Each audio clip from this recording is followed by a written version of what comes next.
Welcome to Mexico Unexplained, where we will explore the magic, the mysteries, and the miracles of Mexico. This series presents information based partly on theory and conjecture.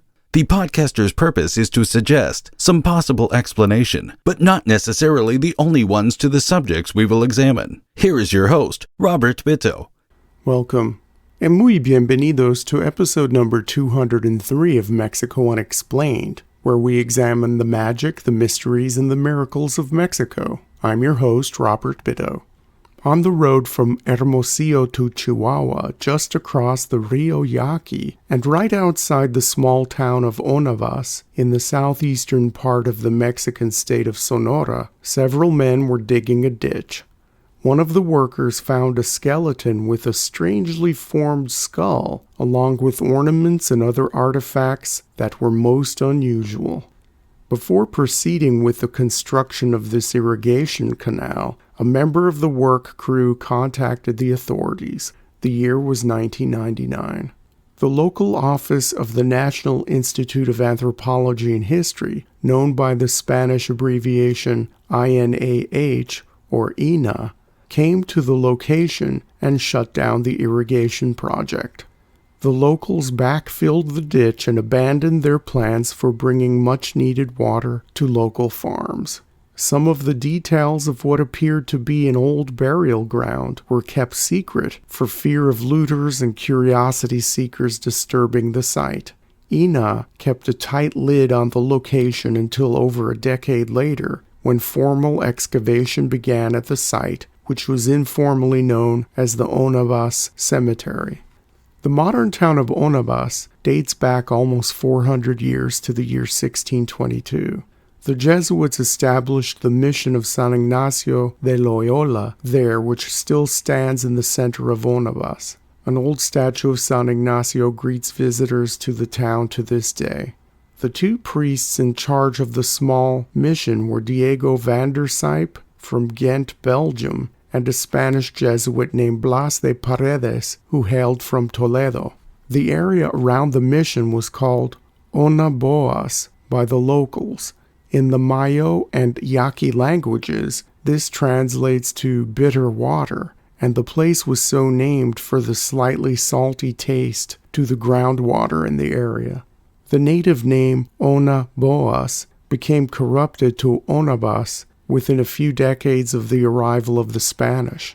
The town never grew to be any notable size and has always been populated by just a few hundred people, even through to the 21st century. 400 years ago, the Yaqui had small farming villages along the river that bears their name, and the area around Ónavas produced corn, squash, and beans. The villages, for the most part, peacefully coexisted in a loose confederation or associated status.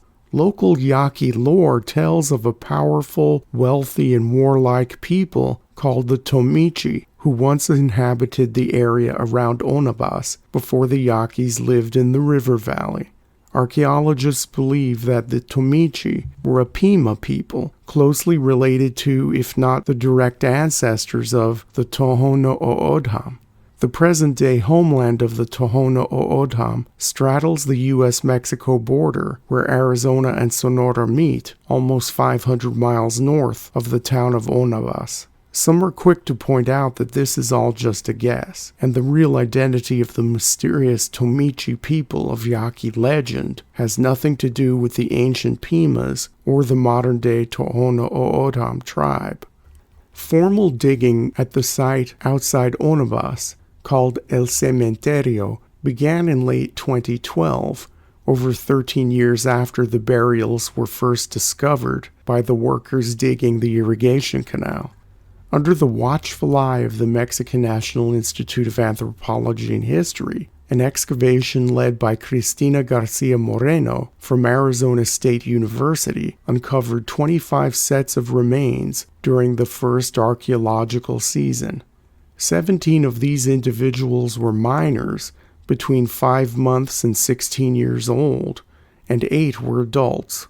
13 of the skeletons had bizarre-looking, severely deformed, elongated skulls. 5 of the skeletons had what looked like, upon first inspection, dental mutilations, with their teeth sharpened to points. Only one of the skeletons was that of a female. When photos of these strange skeletons made it to the internet, many interesting theories popped up as to the possible origins of the people or beings buried at Ónavas. The internet, being what it is, had armchair researchers proposing many different things. Were these skeletons alien in origin, and was Ónavas the site of an ancient interstellar base?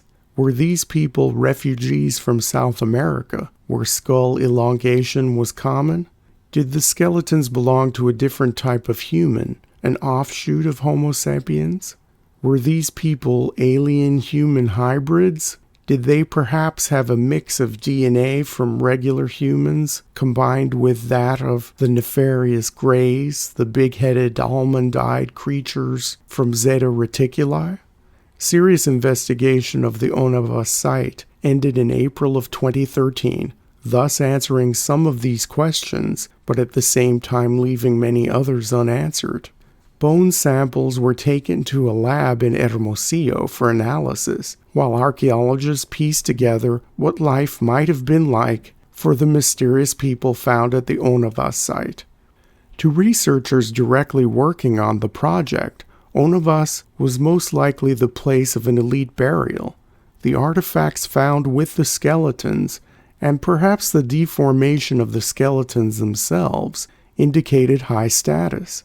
Alongside the strange skeletons, archaeologists found shells from the Sea of Cortez, pottery from central Mexico, and turquoise from what is now the American Southwest. While some remains were laid to rest fully adorned in jewelry that would have only belonged to members of the upper classes, other remains had absolutely nothing associated with them. When carbon-14 results came back, indicating that the mysterious people lived sometime between 900 and 1200 AD, researchers with ASU and ENA theorized that these people were ancient Pima people who were part of a wealthy trading class that must have controlled important trade routes where they crossed the Yaqui River. The elongated skulls and deformed teeth were extremely puzzling, though, because these practices were never found this far north in Mexico. Ónavas is not considered to be located in Mesoamerica culturally or geographically. It's too far north.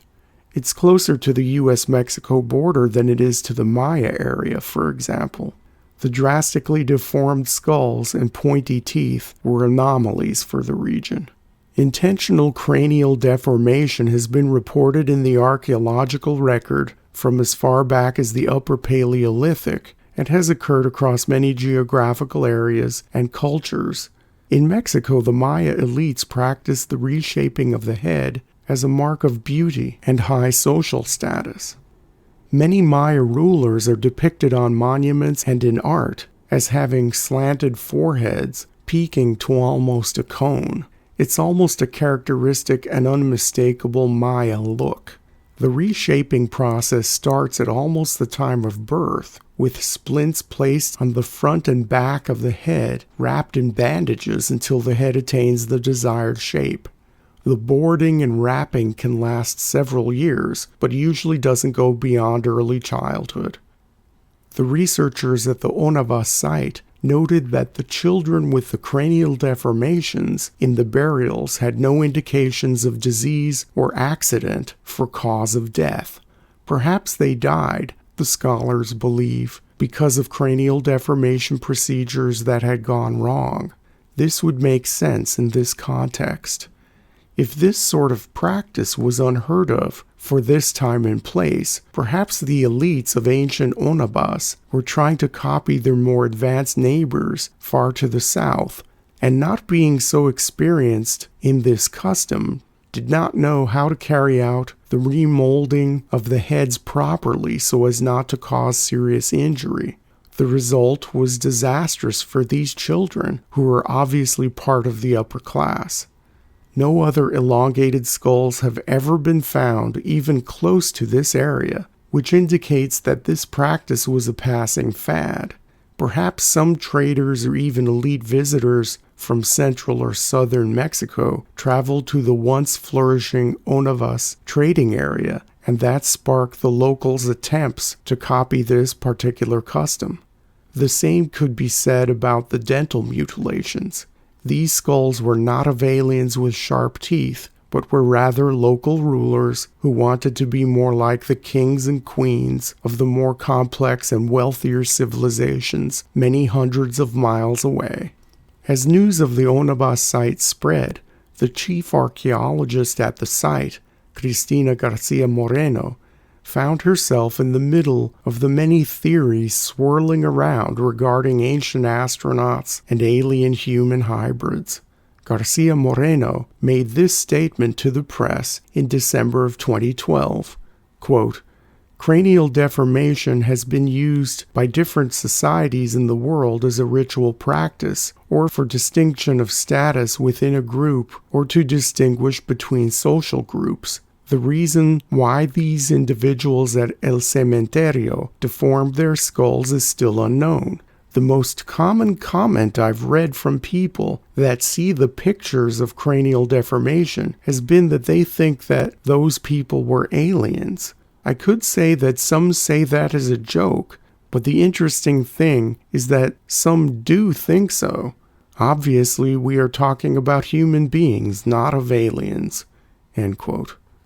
When the research lab at Hermosillo confirmed that the DNA of the skeletons was 100% human, the door was not closed on an otherworldly connection to this strange site. Those who do not wish to give up on a link to aliens have claimed that the people buried at the Ónavas site were copying extraterrestrial visitors rather than elites from other parts of ancient Mexico. The classic shape of the head seems unmistakably not of this earth. Could they have been copying people or beings who had traveled a farther distance than the Maya? There are no massive monuments or other indications of a yet unknown highly advanced civilization found in the area. Unless the early Jesuit fathers carted off anything of serious archaeological interest centuries ago, the wealthy local trading elite theory seems to fit this situation. The people found at Ónavas probably became incredibly rich off of long-distance trade that traversed their area and were not part of any larger complex civilization per se. Perhaps these skeletons belong to the legendary Tomichi people, who the Yaqui claimed were there before they came to the Yaqui River Valley. The fact that less than 30 individuals were discovered at Ónavas, with very little else found in the region's archaeological record, makes this unusual pre-Hispanic cemetery even more mysterious. Thank you once again for listening to another episode of Mexico Unexplained. Remember to like and subscribe to us on YouTube and follow us on Twitter. Tell your friends by sharing these shows with others. Please go to our website, MexicoUnexplained.com, for references, illustrations, and for free access to transcripts of past shows. Please visit Amazon.com to purchase the books Mexico Unexplained and Mexican Monsters to get hard copies of the magic, the mysteries, and the miracles of Mexico. We appreciate your kind attention once again. Until next time, thank you and gracias. Thank you for listening to another episode of Mexico Unexplained with host Robert Bitto. For show summary, relevant links and commentary, please check out our website at mexicounexplained.com.